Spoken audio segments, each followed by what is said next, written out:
back of the pack ultra guy here. This is going to be really exciting. I have Drew Hocking on the podcast today. This is this week's guest.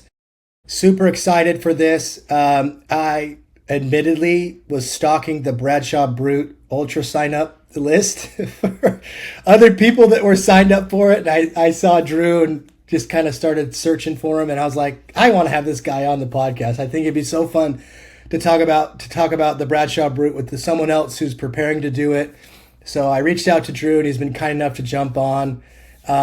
So without further ado, I'll let him introduce himself. And if you wouldn't mind, Drew, just telling us kind of where you're from, how you found running and ultra and all that good stuff. Yeah, I live in Illinois now.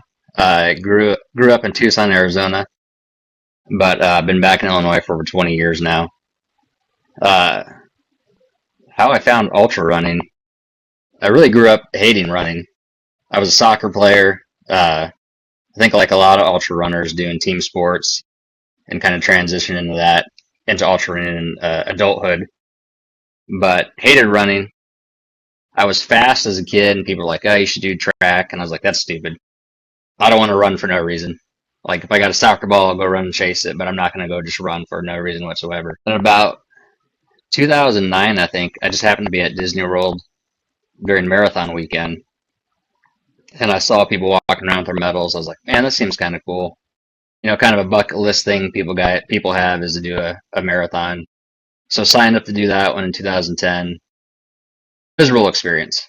The race was really cool. Disney does a really good job, but it was freezing that year. I think I did it in like 6 hours or something. I didn't train properly. I had no idea what I was doing. I didn't have the right shoes, right equipment. I finished, and I was like, I'm never doing that again. Check the box, I'm done. But as your brain does, it forgets traumatic events, so I think the next year I signed up to do the Goofy Challenge, which is the half and the full marathon. Then I think I did the Dopey, which is all four of their races in the same weekend. Wow. Then I kind of just focused on doing just half marathons and marathons locally. Really still not taking it serious, not training really to do them. Just more enjoying the races and, being around people. I think in 2013, I somehow found the race in Branson, Dogwood Canyon 50K. And I had no idea what ultra was. I had no idea what a 50K was. I knew it was a little bit further than a marathon. And the only thing that drew me to it was every finisher got a North Face finisher hoodie. Wow. And I was like, man, that seems awesome. So I'm going to sign up and do it and get a North Face hoodie. Kind of the same experience as my first marathon, just miserable. I didn't train. I had no experience on trails. And like I said, I had no idea what trail running was. So to me, looking back, I think I just assumed that race was kind of a one-off. And I don't think I even had like a hydration pack. I think I just assumed it was going to be like a Disney race and there'd be people every couple miles giving me water and snacks. So again, I finished and I was like, I did it. I got my hoodie. Never doing that again. And I, again, just kind of did half marathons and stuff for fun. I think in 2017, I started the job where I'm at a couple years prior to that. And I was talking to a guy that does ultras. He's a very fast runner in his own right, very fast. And he introduced me to Ultrasignup. And as most ultra runners know, once you find Ultrasignup, that's kind of it's all downhill from there. It's all downhill from there. So I came across 100 milers. I'm like, that seems crazy, but we'll give it a go. I found the Hennepin 100 up here in Illinois. I also found the Berryman 50 miler in 2018. So the Berryman was in May of 2018.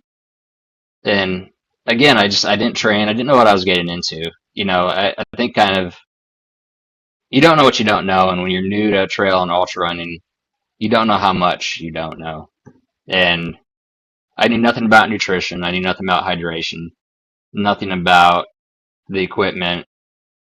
I knew nothing about the different trails that you could end up running in these races. So I remember driving to the start finish line I was dating my now wife at the time, and we were going through the hills, and I was like, I made a mistake. Like any training I did do was on a completely flat bike, paved trail. In the part of Missouri it was in was very hilly. Luckily for me, it was a two-loop course. If you did one loop, it was a marathon.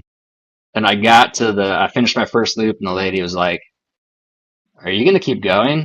I was like, "I don't know. I feel horrible." She's like, "Well, you can finish, and we'll call you a marathon finisher. You get a marathon medal." I'm like, "That sounds great." So I did that.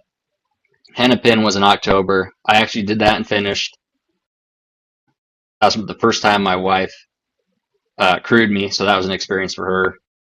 I did it in 28 hours, which it's a completely flat 100 miler, but still, my first experience and her first experience crewing. I was really happy to get that done. That's a great time, man. That's Yeah. for your first 100. Again, flat 100 miler, but Sure. still.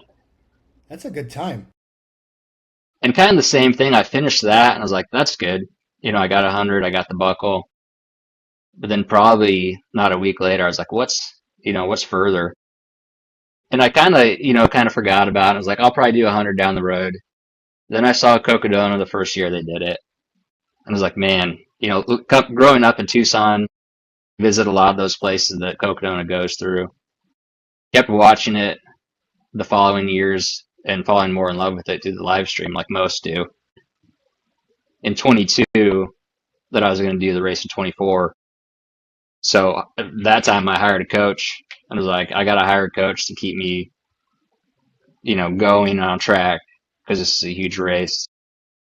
Yeah. Did that in 24 and that's kind of where we're at now. Right on. I do want to ask you touched on something that I had a previous guest whose wife crewed him at an event, and he did fantastic in the race, but it was in the winter, and he says he thought he was septic and like was convulsing in the bathtub back at the Airbnb. So it was this horrible. His wife's all, "Do not ever ask me to do that again. I will never. I will go to the finish line. I will drive you there. Uh, But I'm never crewing again." So I'd love to hear that. Was it a traumatic experience or was it a really good experience having your wife crew? uh, no, it was good. And she crewed Cocodona, Nice. which was huge, you know, that's a huge burden for someone to be in charge of Yeah. Cocodona. And, no, but she's awesome. She's really good at, seeing, obviously you go through so many ups and downs. And the 100 mile was an eye-opening experience just because that was the first time I had experienced that. And I remember the first time I ran through the night, I kind of remember texting her at night, like, this is, you hit your low spot at night anyways, and then your first 100 miler not really knowing what you're getting into. I just remember texting her, I'm like, man, I don't want to be out here anymore. You get lonely Yeah. because I remember not seeing a headlamp for hours. You're just out there by yourself, and uh, but she's always super positive. And the one thing I will say for a Hennepin, especially, is she would always go to the front of the aid station. So when I was coming into the aid station, I could see her, and she Mm, always met me like right at the front. So it's kind of like a pickup, you know. And so that I think her having that experience really helped out with Cocodona. for sure. And not I don't want to gloss over what you said because it's 100% true. Crewing Cocodona is crazy.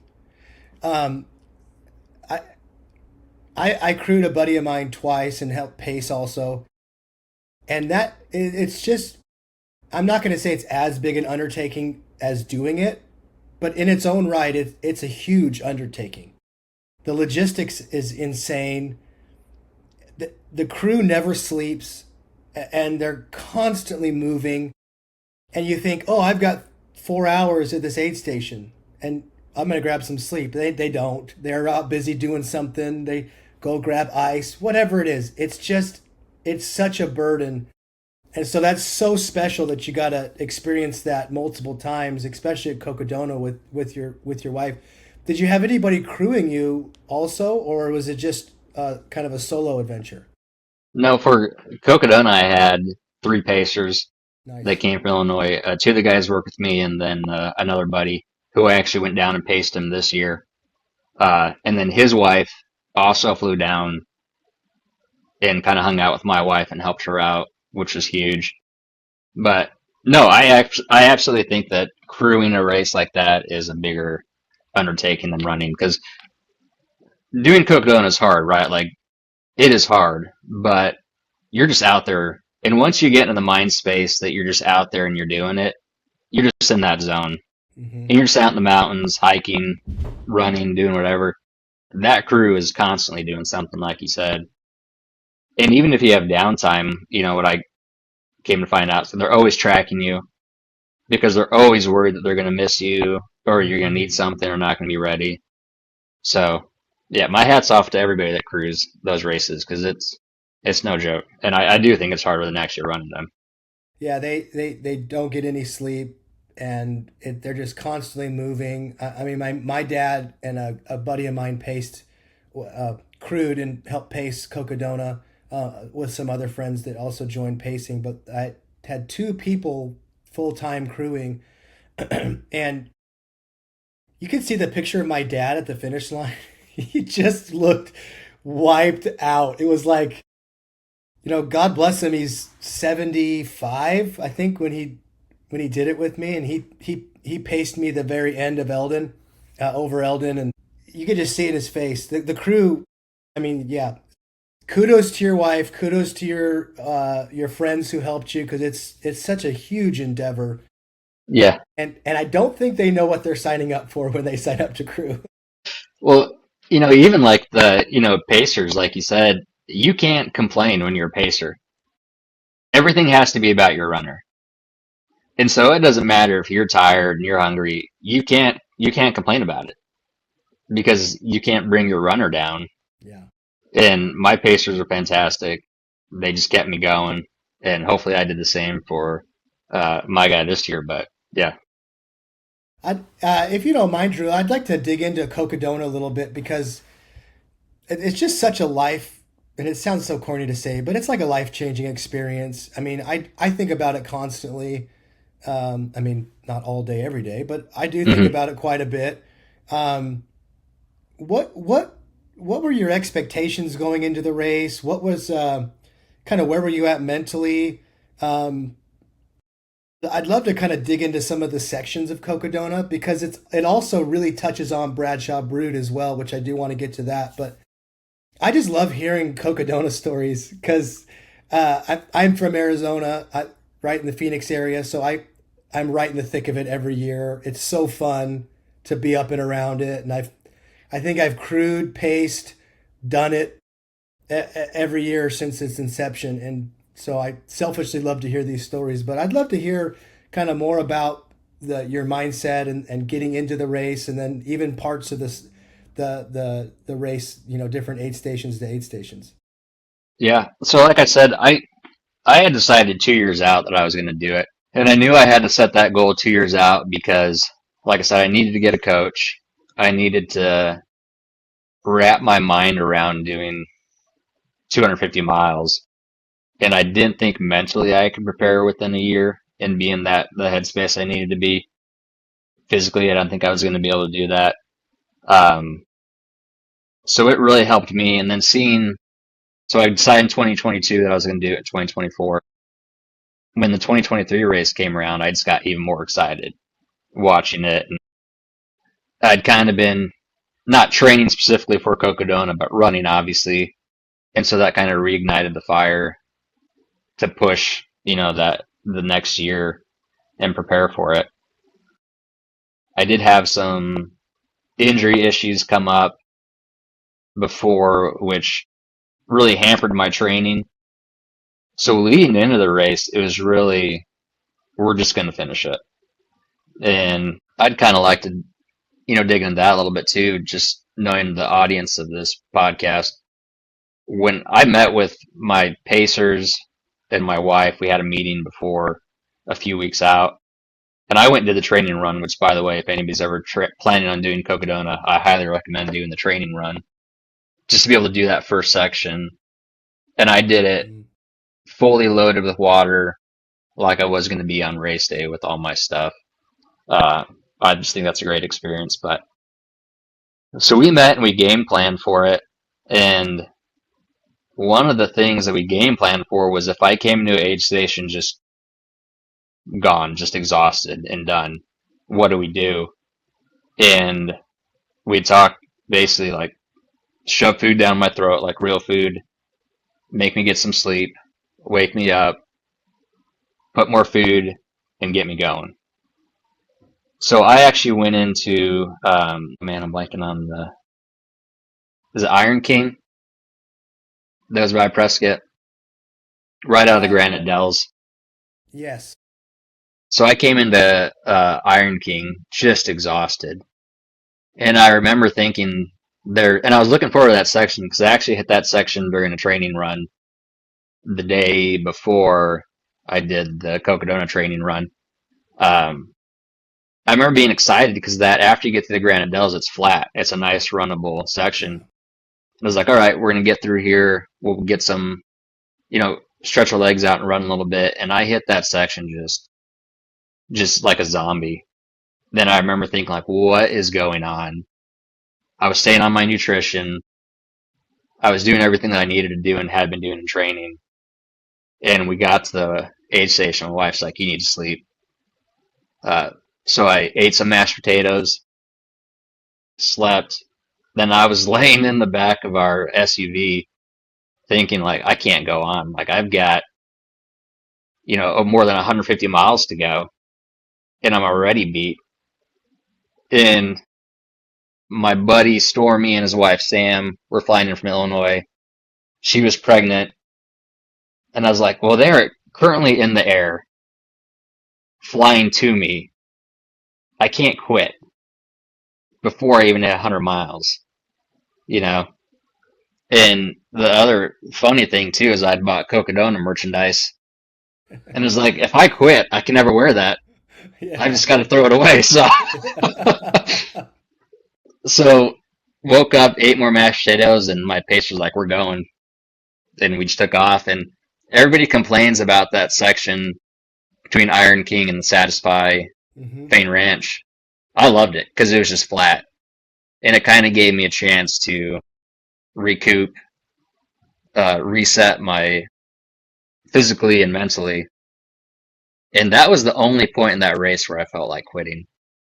So just, as advice, pre-plan your race, come up with scenarios because things are going to go sideways in a 250-mile race. Come up with scenarios that could go wrong and solutions to those problems. And when things do go wrong, you can fix them and not be thrown off guard by them.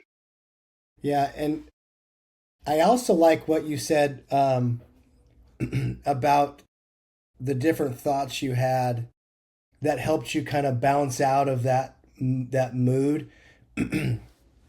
I One of the races I did, it was 100 miler here in Arizona.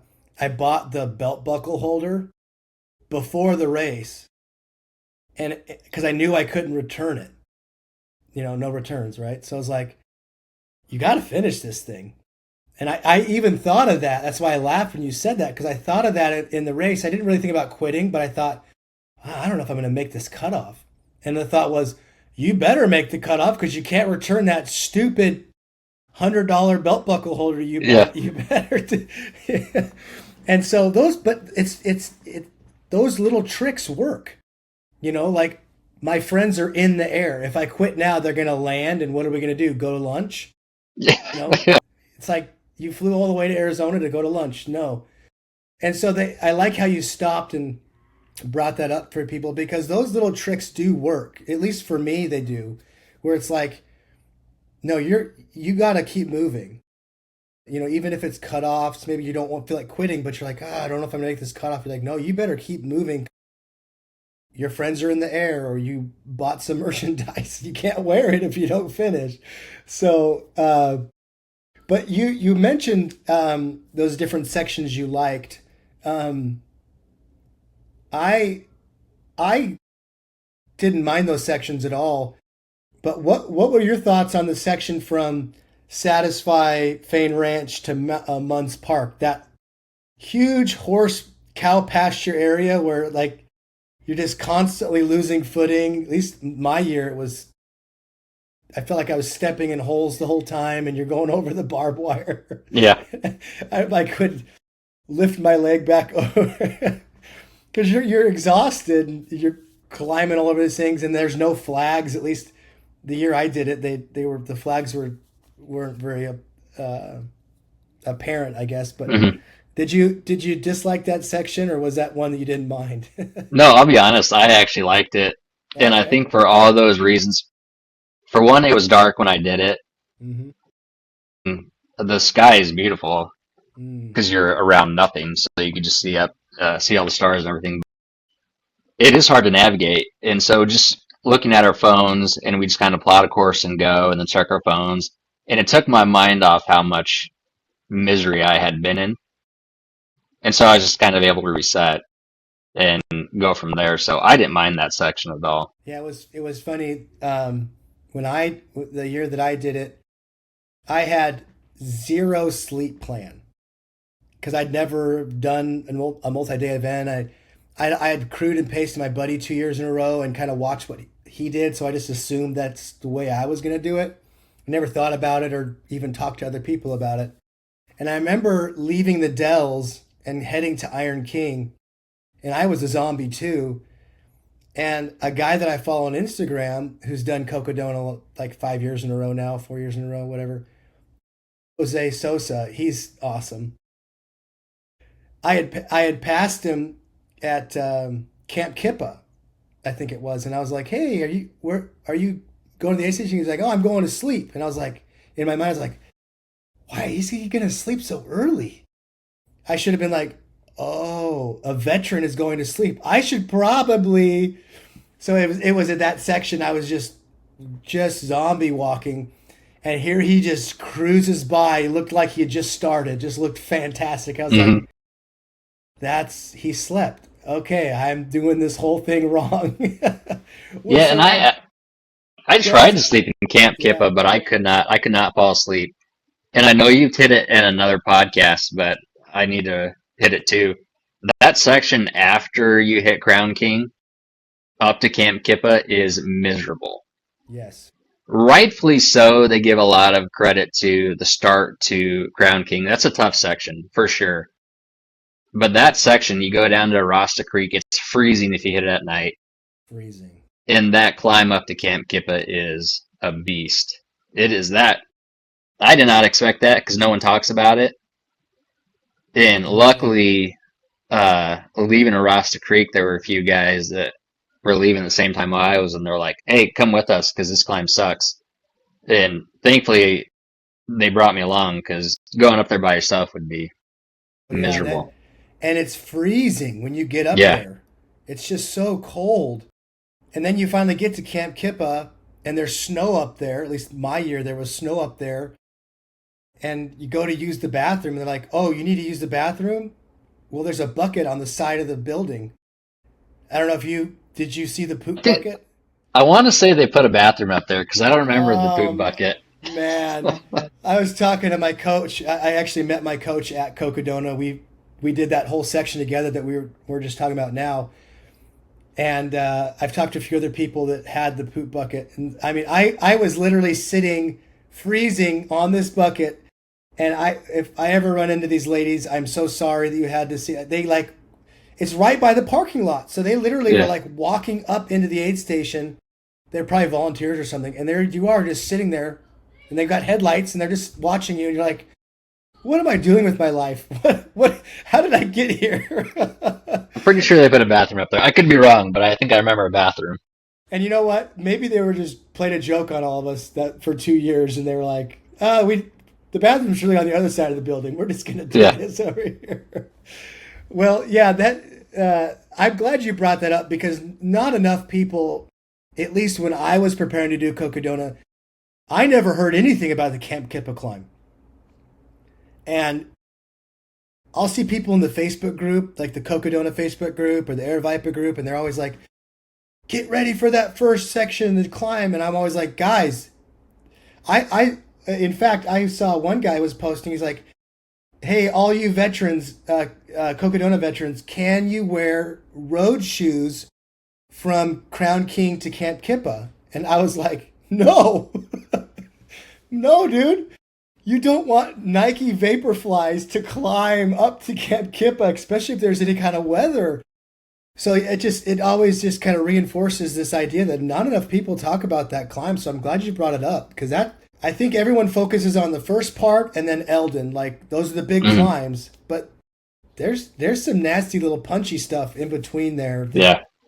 just buckle up. That, that race really, it continues to punch you throughout the race. Like, it'll give you a break right before it punches you again. And they can say, like, the crux of the race is the beginning. Well, there's multiple cruxes of that race. It's not like you always hear once you get past this section, it gets easier and more runnable. Maybe for like the elite runners. It did not get more runnable for me. Same here. Another thing that I think goes very unnoticed, if anyone's preparing to do Cocodona or thinking about it, is yes, day one is hot and fully exposed. It is. There's no way around it. Last year it was freezing cold. That was an anomaly. But Hmm. every year it's stinking hot. I don't think it gets talked about enough from Jerome to Sedona. That Hmm. section is fully exposed and it's hot. So if you hit that in the middle of the day, just you better be ready. Salts and all the ice bandana, whatever you can do, because that's another section that I don't think gets enough credit for being difficult. I mean, I this hit last I hit quite a bit of that section at night, nice, but going into Jerome, I hit during the day, and that was hot. yeah, Um, and there were definitely I left Sedona during the day, and it was hot. There are a lot of exposed sections of that race. I wore a sun shirt probably most the entire race. Obviously, I layered on top of it during the evening time when it got cold, but I wore a sun shirt the entire time. yeah. I don't love sunscreen just for many reasons, and so I'm with you. I had a sun shirt on the whole time because it's also nice at night. You could just put like a really thin rain jacket on, Yeah. and it keeps you from the wind. And if you're moving, Hmm. maybe not sprinting, but if you're moving at a good clip, you're going to be warm with that sun shirt with the top layer on. Um, yeah, so I like how you said people do say it gets easier after this. You're like, yeah, for how many miles? Because there's always an adventure around the bend, right? Like you go Hmm. from the Dells through that huge flat section, and then you're climbing Mingus. Mingus is, I don't think Mingus gets enough credit either because that's punchy. You get to the bottom of Mingus and it's just steep, really steep, and then it gets cold on top of Mingus. And then coming down Mingus is difficult too because you're not moving very fast.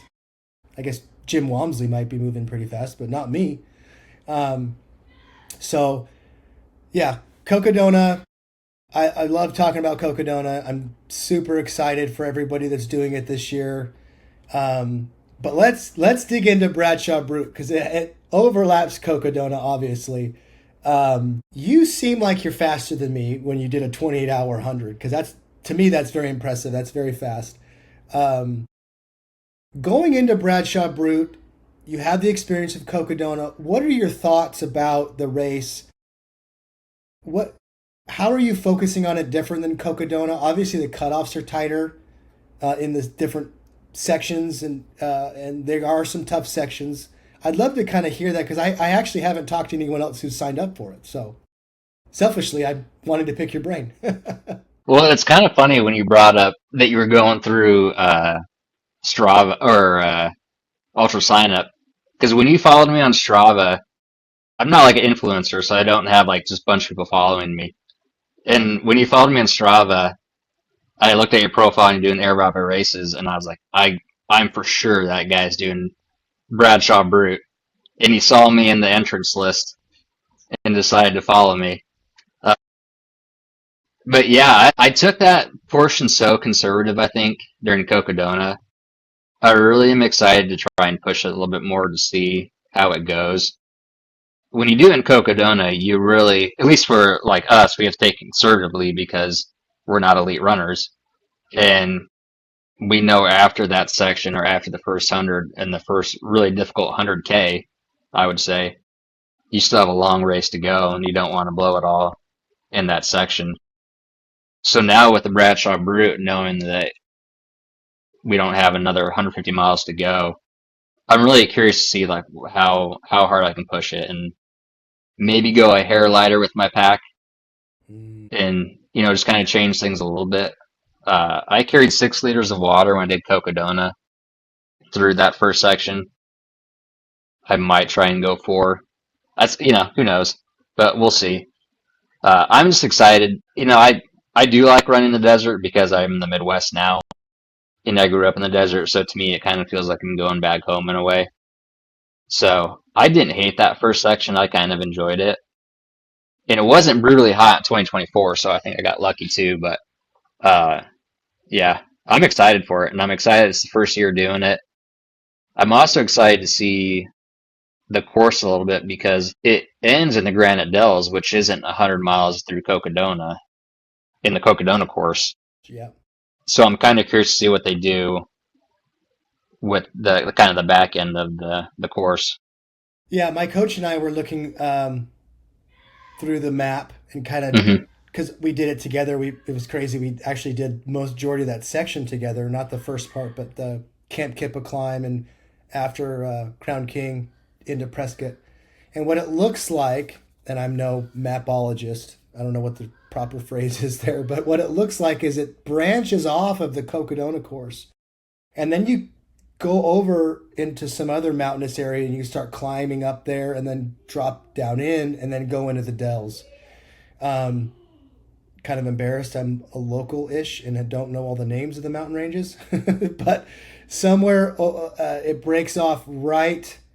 Um, it looks like as you descend out of Camp Kippa, you're going to branch off and kind of hang right and then climb some more and then descend into the dells.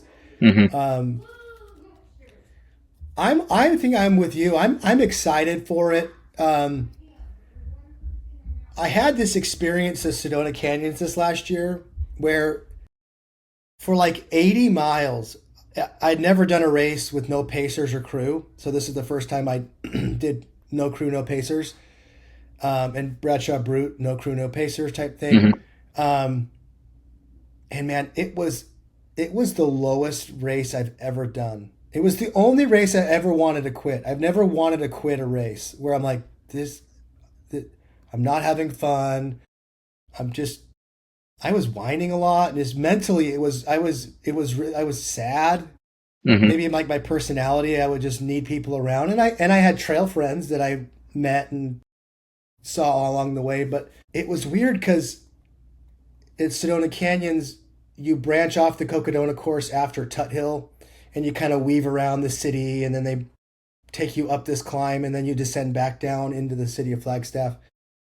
And I remember my buddy called me or texted me and was like, "Your wife's here. They're all excited. We're at the finish line, you know." And it was like something clicked. I was like, "I got to start running." And it was like instantly clicked me out of my low bad mood, whatever mood I was in, and I was just running at like an 11-minute pace at like whatever mile that was to go, like 85 miles in. Hmm. I've never had that experience in a race. And why I'm bringing this up is because I'm excited to say, hey, you could do that deep into the Sedona Canyons. You can do that same thing at Bradshaw Brute. It kind of unlocked something in my mind where I was like, oh, you were holding yourself back the whole time. You really could have been running. And so I'm excited like you, but for that reason where I want to see what can you really do? Have you been holding yourself back all these years? Back of the pack ultra guy, I've got a really fast walking pace, power hiking pace. Um, but what have you been holding back this whole time? That's kind of what I'm excited for. Um, I don't know. Maybe I'll regret saying that when we actually get to race day. But yeah, I'm kind of excited to, like you said, see how much I was like you conservative in that first part. How can I?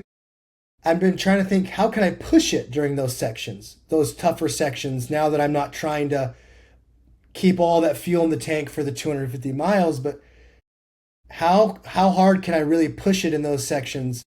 And then once you get past Crown King and it's flat to Camp Kippa climb, how can I push it then?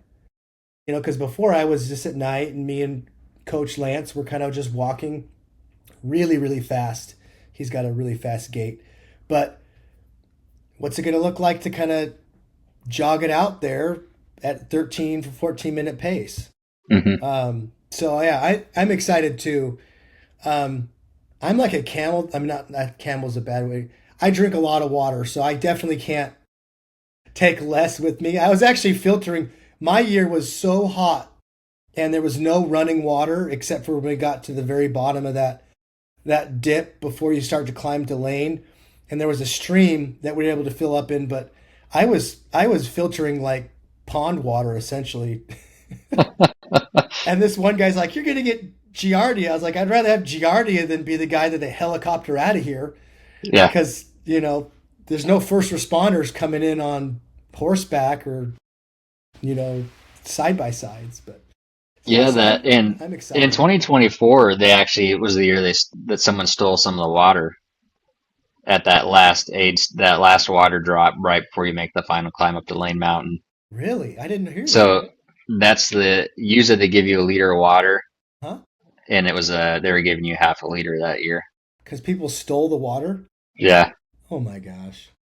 but yeah, I I always take more water than what I need, but which is good for that section. Obviously, you don't want to run out, but Yeah, I uh, I, I always in the desert running. That's obviously where I train. I never want to be the guy on the news that they were like, "Oh, man found in the desert without any water." I mean, if I ever have to be rescued, I just at least have to have water on me, so I'm not the guy that was trail running in the desert without water. yeah. So I always Well, try to keep quite a bit. yeah. And I think going back to what you said too with Bradshaw Brute being no crew and no pacer also really intrigued me because it's going to be a tough 100 miler Hmm. and just being totally self-supported. And I know people do the Cocodona completely self-supported and that's crazy and good for them. Uh, but like you said, trying to stay in that mental space the whole time, taking care of yourself and getting through that. And I think too, I haven't looked to see how many people are signed up now, but for the longest time it was like 19 people. I think it still is. Last Yeah, time I when checked. I think it's like 20 something now, but when the other races had all sold out, Bradshaw Brute had like 19 people. So, you take kind of some pride in that you're willing to be the first to go Yeah. for it. I mean, it's not like Aravaipa doesn't do a good job marketing their races either. It's not like no one knows about it. Um, yeah, I'm excited. I think it's going to be. I think it'll end up washing out as probably one of the tougher 100 milers in the country. I think just with you've got so many different elements. It could be so hot at the beginning and then so cold at that night as you're climbing over Camp Kippa. Um, I'm excited to kind of see what that next climb is after you get done with that and get off the Cocodona course. I think it's going to wash out as a really tough 100 miler. Um, and like you, I've never actually done a race the first year it's been out, and I know it's part on the Cocodona course. I get that, but it's still the first year, and so there's always a little bit of a hitch. I paced and crewed a buddy of mine at the Arizona Monster, and there was plenty of hitches that went off, and so I just can't. I'm excited to see how it shakes out. Are you doing anything different for training? Do you still have a coach, and are you doing anything specific for training for the Brute? No, and honestly, I'm really still trying to work through some injury stuff. That's just been kind of nagging. But we've got time. I was really doing pretty good. I really kind of just got back to running a few weeks ago. I hadn't run a whole lot since Cocodona, other than pacing my buddy. Uh, and I was really, for a couple weeks running, starting to feel pretty good, starting to build some base mileage, and just had another little incident out on the trail, and I'm kind of back to square one. So I don't know. It's my focus for training is going to be staying healthy, and Nice. right now, my wife luckily is in physical therapy, the profession, and so she writes programs and stuff for me. But I'm doing about 25 minutes of pre-run work just to try and prep my body and get ready, Interesting. and then probably another 25 minutes or so after of kind of rehab stuff. Which, like I said, it had been working. I just kind of had a bad misstep, unfortunately. But so we're just taking it slow and probably Yeah, I think that's focusing, smart. probably focusing on maybe more hiking. Uh, if that's another thing I would say to people looking at Cocodona is practice hiking. I didn't do enough of it. I just thought, I need to build the running base. But you do so much hiking on the steep inclines that I think you can really benefit just doing that. So that's probably gonna be one of my main focuses too. Nice. Yeah, my buddy that I crewed and paced for a couple years at Cocodona, and the one I mentioned that I paced with at the Monster, he did incredibly well. He took third place, so he's not some slouch. He's a monster. And I remember I was really nervous during training for Cocodona, and I was like, man, I don't know. I kind of want to mix it up a little bit and change up my training. And he goes, go put a weighted vest on and walk as fast as you can around your neighborhood. And I didn't think he was like full of it or anything. I just kind of thought, that doesn't sound very tough. Wow, dude. He was like, hold a 15-minute to 16-minute walking pace with that weighted vest on for as long as you can. And I would do it for 3 miles, just kind of, like a two a day type thing, like my second workout or whatever. It was so difficult, but I can tell you it helped out so much on those sections where you're like pushing so hard uphill or whatever, that extra weight that you'd been training with. So little stuff like that, like you said, hiking, fast weighted vest walking, Hmm. it really helps. Um, and we just think like, oh, I'm going to just practice running. You're like, the majority of Cocodona or even Bradshaw Brute, you're going to be climbing, and it's not little rolly hills. These are some really steep, punchy hills.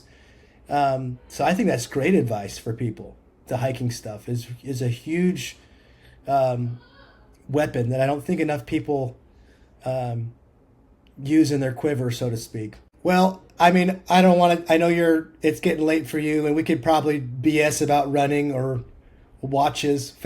We found out that we both like a very small micro brand of watches, and we started chatting. And just such a small world when you start meeting people, and ultra running is such a small world, and then some other random little group that we're in. So how fun is that? Drew, I really appreciate you jumping on. I appreciate you not calling the cops when I stalked you off of Ultrasignup. But one thing I do with my guests is to say thank you. Is I send them a gift from Death March Running Company just to say thank you for jumping on. I really appreciate that, and obviously don't give me your information. I'll get it from you offline, unless you want tell the internet where you live. Um, but again, thank you so much, and just I'll Absolutely. kind of give you the last word if you want to just give a shout out or your last message or whatever. Yeah, no, I appreciate it. It's been my pleasure. I'm glad that you reached out to me. Actually, when I finished Cocodona, my wife's like, you should go on a podcast. I'm like, no one wants to listen to me. I'm just, an average Not runner. true. And then I started listening to your podcast after you reached out to me, and it's such a great podcast. And you're absolutely right that there's so much good information out there to hear from pros and professionals in the field, but hearing from just everyday runners that are working regular jobs, that have families, are trying to balance it and do huge things is it's just such a cool thing, and I really appreciate your show, and I appreciate you letting me on. I just got to shout out to my wife Sarah, who, like, I think most ultra runners have someone behind them that put up with even more crap, and even past, other than just the races, the amount of time training and just Yes. other sacrifices they make. So yeah, Yes. I really Shout out. appreciate you having me on. Hey, man, I'm you're been so generous with your time, and then your that those kind that kind message you just shared. I really that means a lot to me. Thank you very much. And I do agree with you. The spouses, the partnership, whatever your living circumstances are, they put up with so much. So shout out to Sarah and all the wives, the husbands, the partners, whoever out there, because they're supporting you through your second job that you're not getting paid for. It's It's training, costing you money. Yeah, it's costing you money, and they're just so supportive. So shout out to all the supportive people out there that are helping us get achieve these goals. And Drew, again, this has been so much fun to get to know each other and visit. And we'll connect offline. I'll get your information. But thanks so much for jumping on again. Yep, thank you. Appreciate All it. right, take it easy.